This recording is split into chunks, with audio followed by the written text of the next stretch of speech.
A pleasant Tuesday morning to you. Welcome once again to Untengle on the Bridge 99 FM. A very pleasant morning to you, Richie B. Have yourself a wonderful day, yourself and the entire Up and Go crew.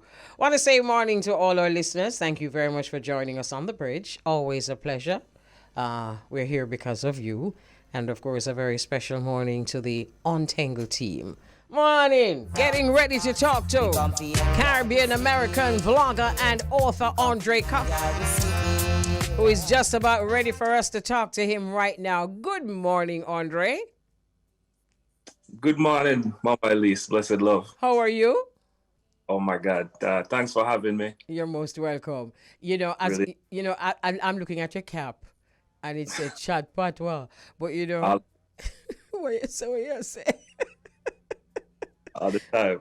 Yeah. So, as I was here reading a little bit of the information about you and saying that, you're in America now?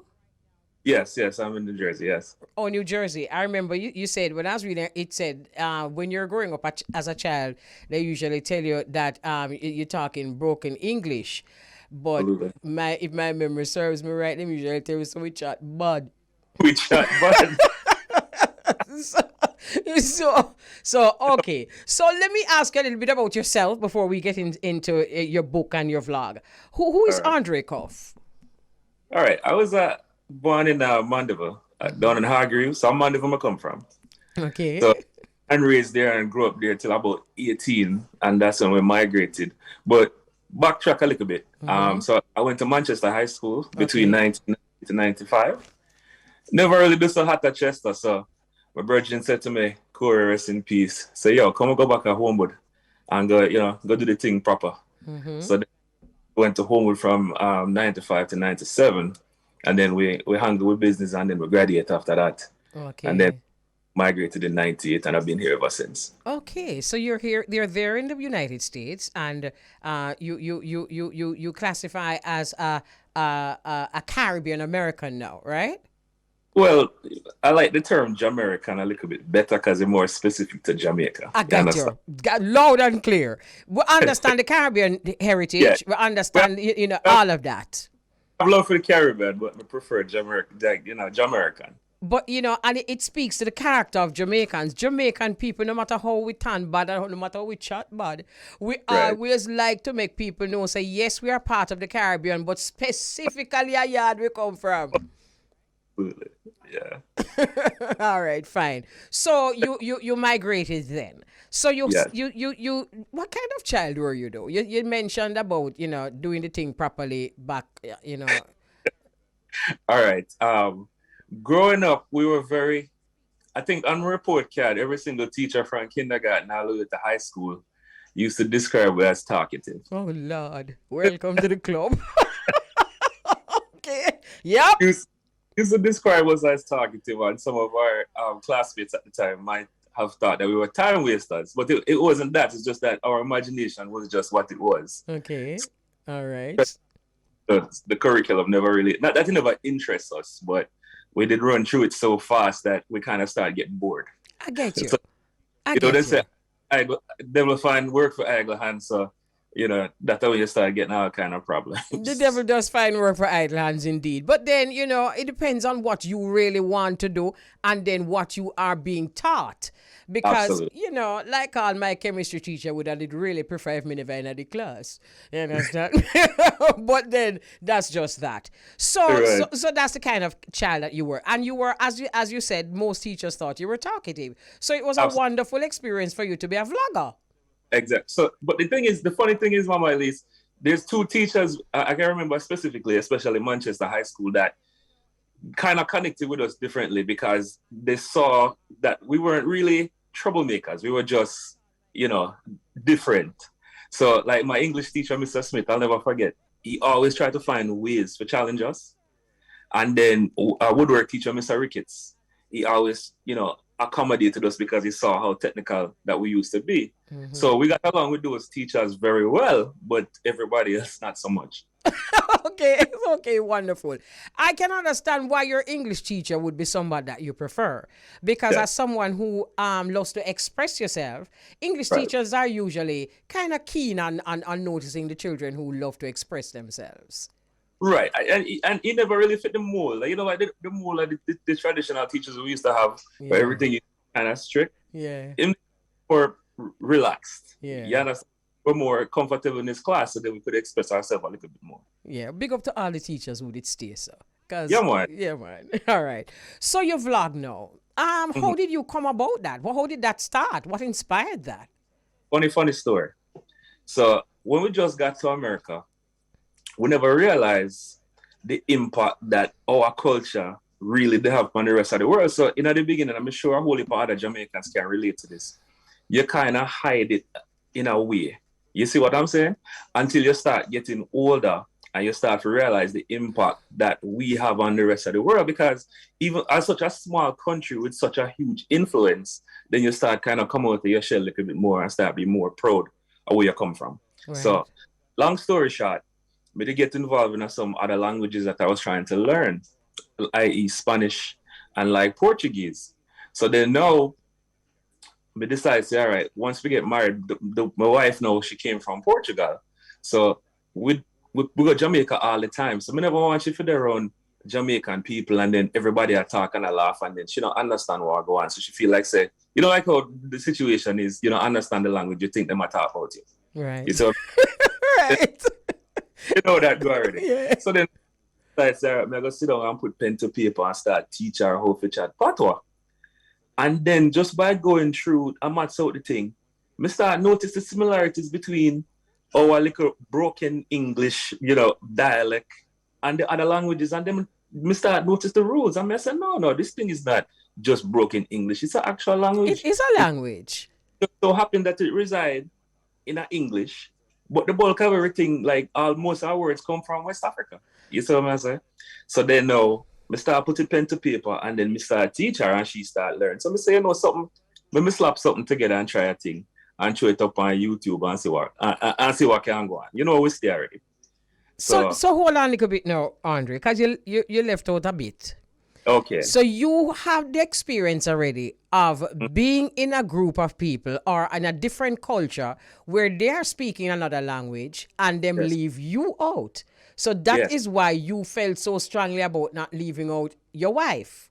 Absolutely. So what we do now, because remember I know, is a whole lot of diversity which part we there. Mm-hmm. So me myself now, so I'm going to learn a little Spanish. You understand? So what used to happen now when we used to enter the Spanish circles and I used to get like a joke, then we start laugh. So now it's like them I look at me like, wait. You know what I say. Watching.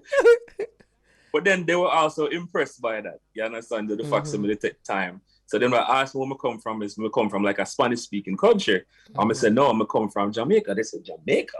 So it's like them couldn't believe. So, them did impress them, they take the time to actually learn the language. So that's why I know actually when we start put that now towards Patwah, I start see the similarities. I'm like, no, we kind of onto something here. So if people, and there's a whole heap of people outside of Jamaica that's fascinated with the culture. Yes. Hence, but they want to talk to us, but the only thing them can say a lot is, yeah man. It's that they want to say more than that, but they kind of stuck. Yeah. You see what I mean? Yeah. So them can't, we hear them through the wagwan and the yaman, but we don't really correct them, But then after a while, when they say too much time, then we start getting power nerves. Especially when they say mon. Yeah, mon. Exactly. Oh, that one really irks you. Power nerves. All right. So about the vlog now. Yes. What form does it take? All right. So it's YouTube. In the beginning, I was doing just like lectures, like YouTube lectures. So I was doing that for a while, but we never really have no direction. We just that through whatever they come to mind, at the time. But then we start get feedback from people now on other things what they want to learn, I want to hear. So I say, something this I get big enough. We grow from within the space of 3 years, we grow from like 1,000 subscribers to like over 10,000. I think we do like 11,000 now. Congrats. Let me actually revisit this thing and actually put it structurally. And so we can actually teach it as a language. And so far, so good. We have people from all over the world now who actually subscribe to my WhatsApp group. We have people from all over West Africa. You'd be surprised how big Patois is down there. The whole of them want to chat Patois. I'm not surprised. You have people from Costa Rica. We have people from the Europe section. It's really bigger than we think, and they love the music, but I think they want to actually understand what we're actually saying. Right. And I taking more time to actually try to learn it so they can get more involved in the culture. Right. You mentioned the music, and I'm happy you did. Do your followers at any time specify what, like, for example, there's a song and them say, why must say in a this song here? Or when my husband or my friend them say this, what they mean? Do they specify exactly? All the time. If me have $1, I think we get this question every single day. We actually have people who come to me with lyrics and ask me to break it down and what it means. Like, them know what it said, but them want to know the colloquial meaning. Right. You understand? Right. Like them say, we can't, I think of an example off the top of my head right now. But then we said to me like, all right, then give me a line, and them say, me understand what it mean in English, but what it mean when, when I really I say. Right. And then explain it to them, and it's like a light bulb go off in them head. Because sometimes I see some of our international friends singing and carrying on to some songs, and I sure them don't know what it means, Me positive them don't know what. Not a clue. It's and like, then we sing it word for word. Oh yes, bad one and all. Not a clue. But when you actually find out, it's like, like when you watch TV, like back in the day, and you start turn the channel dial, and then the picture start get clearer. Yeah. Yes. That's to them, and so once them start understanding, they start make more sense. Let me ask you something, Andre, because we are so keen on everybody understanding who we are, and we can be a bit grandiose, we Jamaican people. Do you find that our Caribbean counterparts are as keen on having the world understand how them talk and what they mean when them say whatever it is they say? No, I know why, because I feel like, and this is just my personal opinion, once the people from outside of the Caribbean hear most Caribbean people talking, they kind of revert back to ask them if they're Jamaican. You're right about that. So it's kind of like the footprint that we have on the world is so big that anytime you hear anything sound Caribbean-y, it get really, really back to Jamaica. Yes, so it does. And I understand how everybody else might feel like they live under the shadow of Jamaicans, but I just saw the thing said. I want to send a shout out to our Caribbean friends, because a lot of our Caribbean friends actually like talking patois and don't mind being asked if they're Jamaican. Yes, no, we definitely have. For such a small country, we have a huge impact, and not just in one era. We are talking about athletics, we are talking about music, we are talking about food. I mean, I don't think I've gone somewhere, like anywhere around the world, me actually run into somebody who come from Jamaica. Because I was in the military one time, and as far as Iraq, I find people me run into Yardman at Iraq. I said, brother, where you are? Oh, Yardman I do Iraq. Where you are there? I said, where you are there? Where you are doing? That's funny. Okay. All right. So let's talk about the book now. The name of the book and what we can look forward to in the book. All right. So the name of the book is Get Past Ya Mon and Speak Jamaican. I was intentional with that title because then most people who them stuck by Ya Mon, they can't relate. So what I try to do is I try to break it down to nuts and bolts so that if you hand it to a 5-year-old, a 5-year-old can read it and say, all right, them can pick it out. And as long as you have a grasp for the English language, you should be able to pick it up. And you're not going to be an expert when you're done, but you should be able to can communicate. I'm going to start from the basics and we'll break it down to nuts and bolts. We put a couple of little checkpoints so you can actually, whatever you learn, you can test out what you learn during the chapters and at the end. And I have it in all different formats. So I have it in an ebook, I have it in an audiobook, if that is your style. I have it in a paperback, and I have it in a hardcover. So it's on Amazon in most countries that Amazon ship to.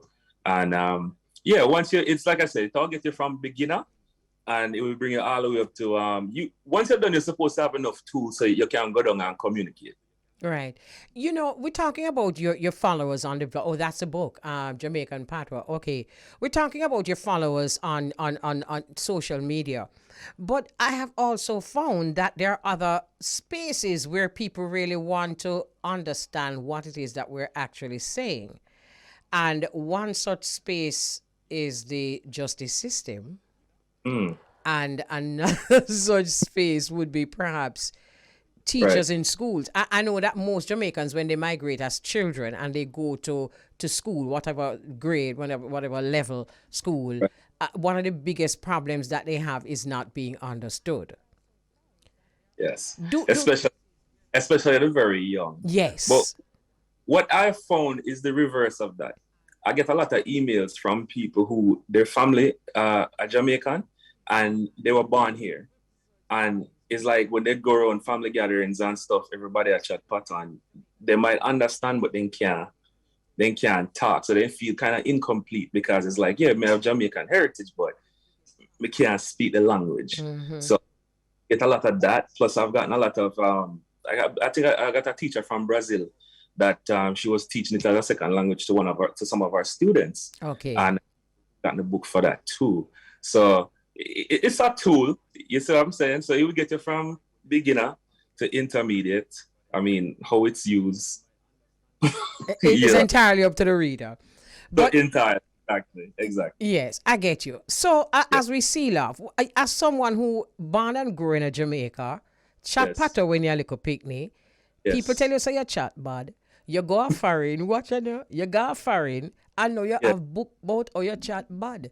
So you so because basically you're not a go on.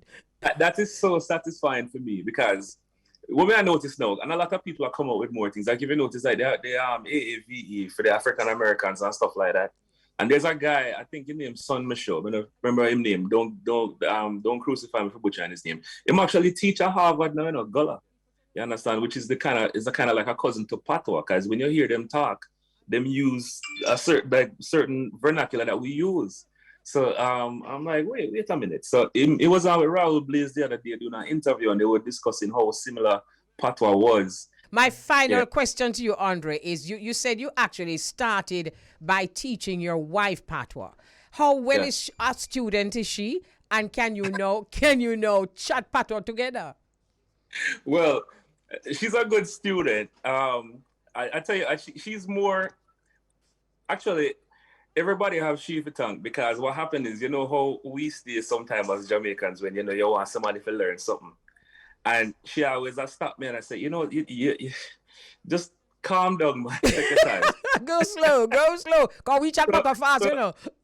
so we actually we are a big vote of tongues because she actually helped me to fine tune my teaching skills and for break it down and for be patient. Because in the beginning I was kind of impatient, but I kind of want her to get it like right away. Mm-hmm. So Mm-hmm. right now she have a very good. Anybody can talk to her and she can understand, and she's speaking also. She can handle herself. Okay. So Okay. yeah, with her family, me tell everybody, me say don't slow it down for her. Talk full speed because she understand, and that's how she will learn.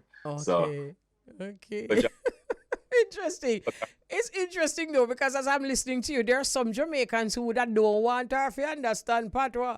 So because, because them want.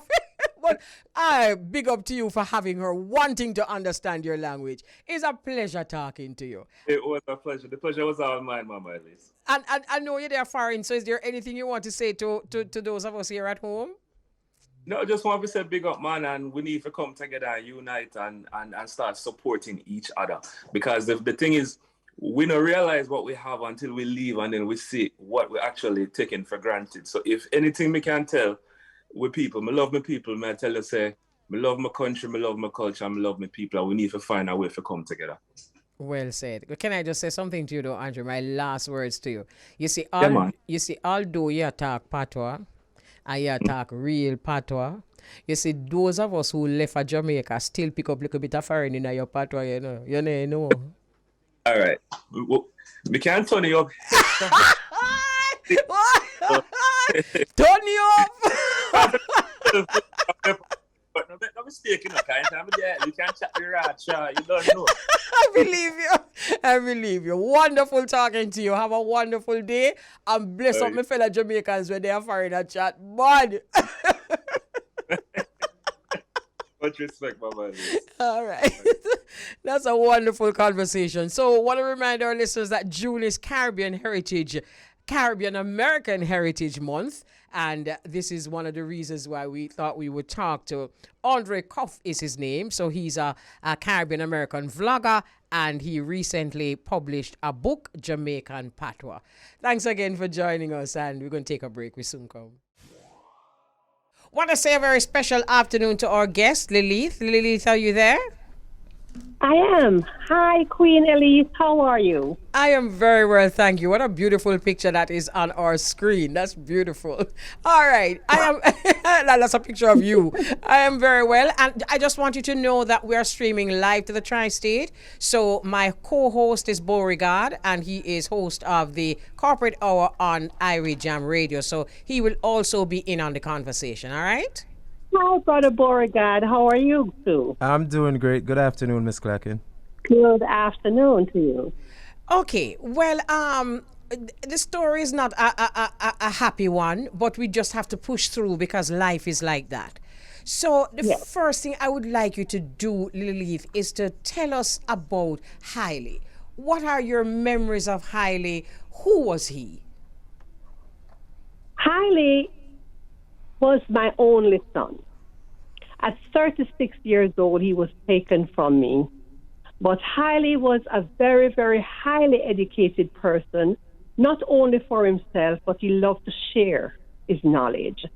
He went to Monroe College. He also went to Manchester High School, and then he went on to York University, where he graduated with mass communication and political science. He said, Mom, I don't want to stay in the first world. I want to go back to Jamaica to help my people. I said, okay. So even though I was living in the United States, he insisted that he wanted to be in Jamaica. When he went to Jamaica, he worked for the Jamaica Gleaner Company, and he was not as fulfilled, and so he went on to teaching. While in Canada, though, he was diagnosed with bipolar disorder, and I was devastated, but he managed to finish his degree with high honors. Oh, so going back to Jamaica, where his father was at the time, I was feeling a little better because he would be in his comfort zone. And so he taught at Hampton School, and he also taught at Newell High School for 8 years. And he also was into poetry and just helping as much as he can in the community. But he, as I said, he had bipolar disorder on medication, but sometimes it just doesn't work all the time. Right, so right. I used to really talk with him, see him on FaceTime, and visit as often as I can because I know that he didn't want to come here. So that was who Haile was and still is in my heart. Right. What are some of the symptoms of bipolar, though, for those of us who don't know what bipolar disease is, or bipolar disorder is? Tell us about the disorder. It's a swing in mood. And sometimes you would get very manic depressive, or you would get so elated. So at sometimes he's very, very happy, and then another time he can be very, very sad.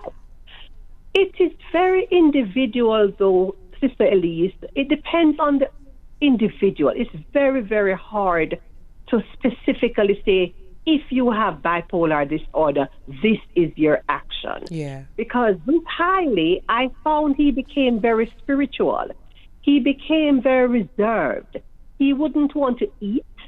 He wouldn't want to sleep much. So if he's working, he continuously works. So he doesn't take a break. And that can really crash you. Some other persons may get violent. I've never seen that part of him. He never ever got violent with his swing mood. So it's very individual. Okay. Mrs. Clacken, what treatments do you know of that are available for people who suffer from bipolar disorder? Oh, there are several treatments. Haile started his treatment in Canada, and there are different names of the drugs that they would give you to kind of let the hormone be in balance, because it's really a hormone imbalance. I learned about it. I had to put myself in class about it so that I can understand what my son is going through. So there's different kind of drugs, and there's different kinds of the different names, and also the different strengths according to your condition. We got Haile on medication that he could still function, and he did function. And at times, the bipolar disorder person will want not to take the medication because it makes you more relaxed and not want to be too hyper. So if he has like projects to do, he would skip the medication, which is not a good alternative. So you do have different kinds for different persons according to, and several times they would try different ones on him to see which one is better. So it's like they really don't have a fixed fit for every single person, but they do have medication to assist you. Right. You know, I have found, Lily, that medication for people who are mentally challenged, they need to step up on it, because a lot of people who are mentally challenged face the same dilemma as Haile did. They don't want to take the medication because of how it makes them feel. That's true. That's true.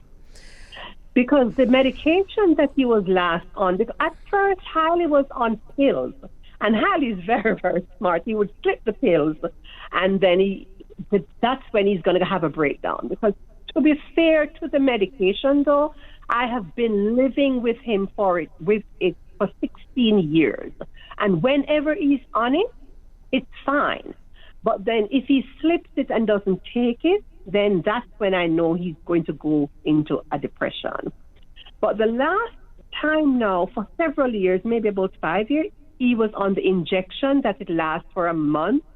So normally it would carry him through. So when he did his injection, he would be a little sleepy, a little dull until he gets out of it, and then he's fine. So it takes the family members also. The support system is very, very important for the person who is going through it. You have to be there with them, understand what they're going through, and support them in what they want to do. Mrs. Clacken, take us back to June of 2017, and just to let our listeners know what happened on that day and what was the incident involving Haile. Today is 1,824 days that I have lost them. Friday, the 23rd of June. I was not there. I was at work, and I got a message on my phone saying that my son was shot dead, and they're going to see if it's true. Sorry, honestly, they didn't have to call me back because I felt that gunshot. Oh, God. So I heard that there was a guardsman vehicle on the street right in front of the Junction police station. My son was walking, and then he alighted onto the vehicle, because the vehicle was in traffic, I heard. And he alighted onto the front of the vehicle. And he continued up to the roof of the vehicle. At this point, the driver continued driving, and so I heard that he went on his stomach and held on. They drove about a mile away to a district called Cheapside. By this time, residents were gathered. Haile came back down off of the vehicle. I was told he had nothing in his hand, and he went on his knees on the street with his two hands up in the air. And I heard the residents told me that he said, "I apologize for my actions. Please don't kill me. I'm going to see my son." My God. And the driver asked him to get up, commanded him from his knees, and he got up with his two hands in the air, and the driver shot him in his face. Wow. His brains blew out on the street. And when I came to Jamaica, The following morning, I was in Jamaica by 10 o'clock. I saw the blood of my child on the street. He was dead already. But I try every single day to live and to make him live. So it's been 5 years, Thursday coming, that I will be journeying back to the spot where my child was killed. And I want to say thanks to the residents of Cheapside. As a teacher, Haile was a teacher. Some of his students lived in the area, and they were begging the driver not to kill their teacher because sometimes he's not so right, in their words. But there was no mercy. So this is a community where the people knew who Haile was. I did not know. Yes. I did not know, Lilieth, that his students were actually begging for his life. I know he was begging for his life, and the students were actually begging for his life also. And in spite of all of that, he was still shot in broad daylight. Yes, it was broad daylight. It was sun up. And I will be at the spot when the very hour that he was killed. And the residents, with no fear, they know that there are 3 security guards in the van, and they still rushed onto the van, and they held onto the truck so that the driver went back in with this passenger co-worker, and they locked up themselves into the vehicle. And I heard that the street was closed down for 3 hours, because the people decide that he cannot go anywhere because he killed a man in cold blood. And this is why I want to thank those residents, because if they had driven away, there would be no one to charge for murder for Haile Clacken. So the driver has been charged, and he got bail on July 4th, 2017. I have been journeying to court every single month in 2017 and 18. And I have to sit there and watch the killer while the court keep putting off. And the last court was this year in February. And I got another date again, November 30th. And so on Thursday, I am going to be having a press conference to ask that my son's murder case, at least the trial begin. Because I cannot go on without seeing that justice is done for my child. At 36 years old, he was denied being a father. And I miss him every single day. You know, we're friends on Facebook, and I have known your family for many years. And for those listening, you just need to know that this is one of the most beautiful families to come out of Jamaica. I mean, closely knit. Haile's dad, that's Lily's husband, a great human being, and a very closely knit family. And I just want to use the opportunity to just send my condolences to the entire family. But you're a strong sister. Thank you. In his honor, we have a foundation. I am the founder and the president in the United States of Haile Clacken Bipolar Foundation, where we try to educate and to take away the stigma from mental illness so that people can understand. And also, I'm president in Jamaica of the foundation, Haile Clacken Bipolar Foundation.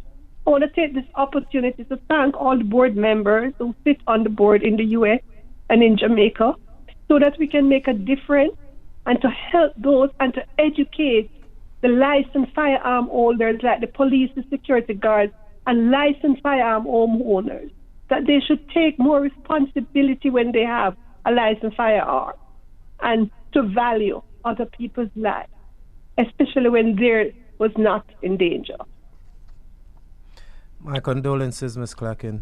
I really and truly, cannot even start to imagine what you're going through. like you said, the people they definitely need education in terms of how to deal with people who are suffering from mental illnesses, and have a little more sensitivity towards your fellow man. I mean, to shoot this man in his face in cold blood, I have to ask the question: Did Haile make any sudden moves towards him? How far away was he from him when he was shot? Well, I had a private doctor who was also old boy from Monroe College at the postmortem. And he said to me, Mrs. Clacken, if there's any relief I can give you, this guy was like a foot away from your son when the shot fired. It was a Remington 12 gauge gun that this driver faced. Asked my son to get off his knees. So when he was standing up with his two hands still in the air, because I still have his cell phone when he fell, it was broken. It was given to me when I came to Jamaica. I still have it. And he shot him in his face. That's what I was also going to mention, the fact that if you being a professional with a weapon, and someone is already on their knees, isn't that you have a more of an advantage over them to even handcuff them or arrest them or something like that? Why tell him to get up back on his feet then shoot him? But he's also off of your private property, which is the Guardsman property. Which is it's a truck. now called Beryllium. And where Haile alighted onto his property is at a police station. So if you felt as if you're threatened, then you could have called the police to take this young man from off of your vehicle. Beauregard, as we hear Mrs. Clacken talk about this journey with Haile, and we think of the hundreds of people who have been killed, and then we realize that they have mental issues.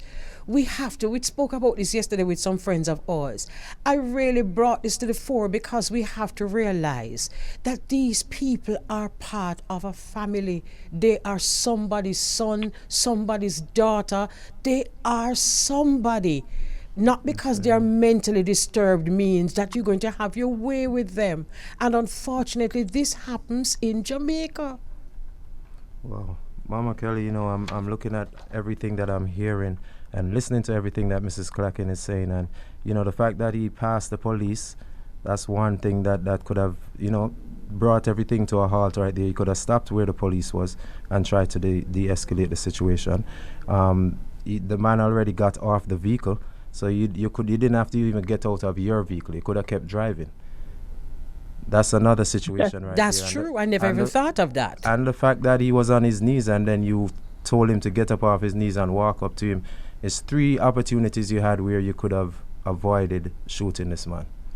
We're going to take a commercial break, but then when we come back, Beauregard and Mrs. Clacken, one of the things that we have to talk about is justice delayed, because that's what you're facing here now, justice delayed. And they say justice delayed is justice denied.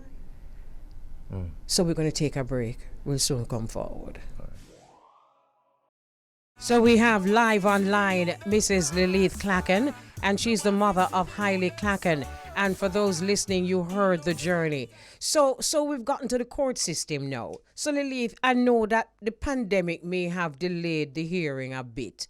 How much? And are you convinced of that? Sister Elise, I am not convinced of it. I am aware that the pandemic will stop certain things, and I can understand that.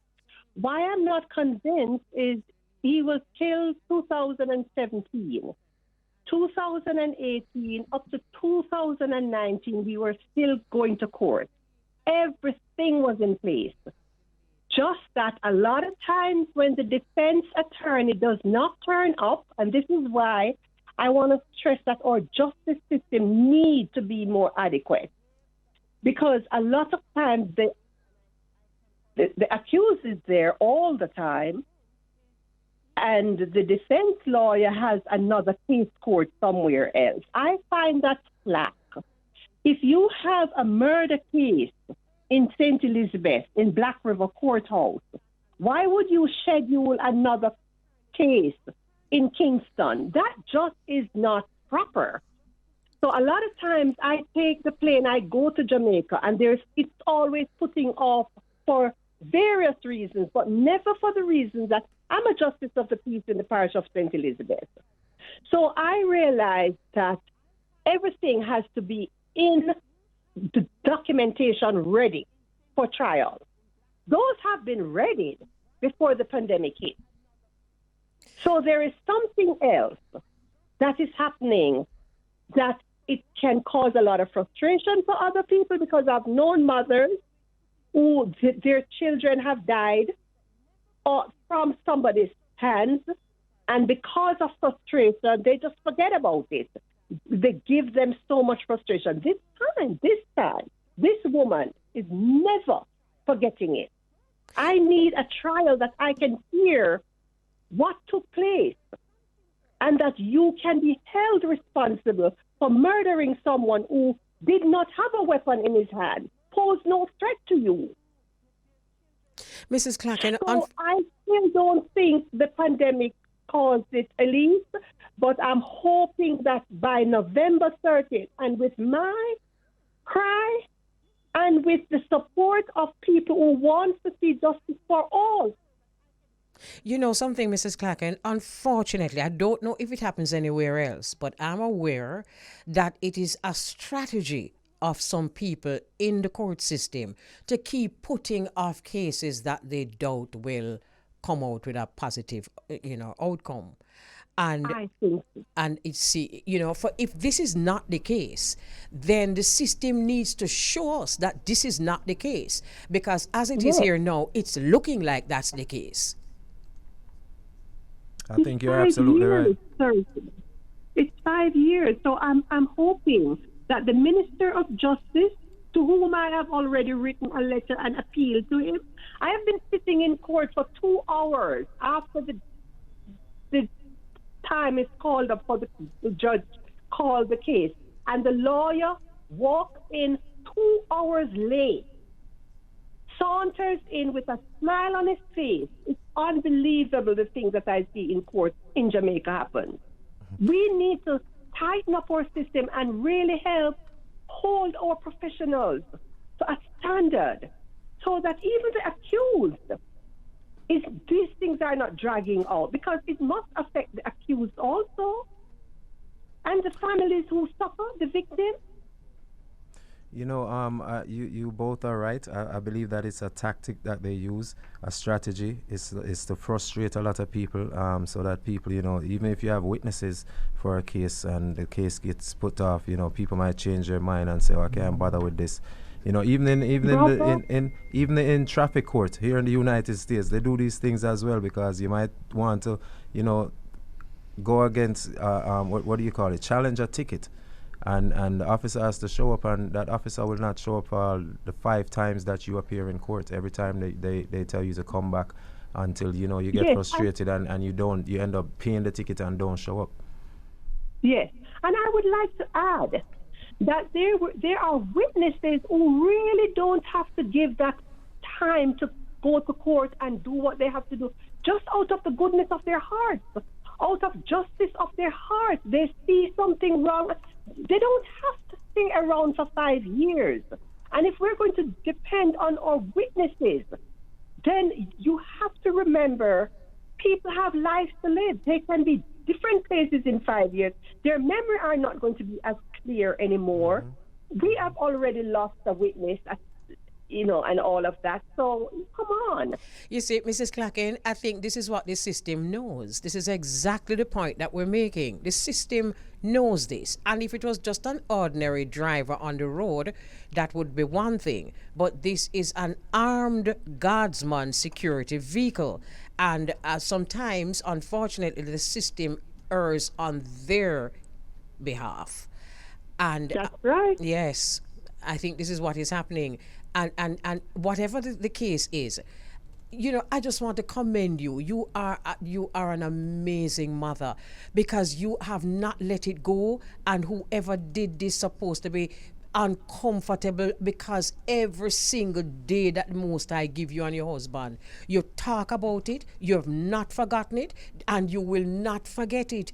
And we just love you for that. Your son is, I can just see Haile smiling and say, Mommy, that. I know he smiles, and I keep him alive because he was a good human being. Beautiful and soul. I'm very, very grateful to have had him for 36 years. I'm very thankful that God gave me him for 36 years. But then there is a mission to accomplish so that other mothers and other fathers can feel safe that the justice system will work for them as well. Absolutely. We really want a change. And this is why on Thursday I'm appealing to the authorities. Just make the justice system work for all of us. At least start the case. Yes. Yes. Yeah.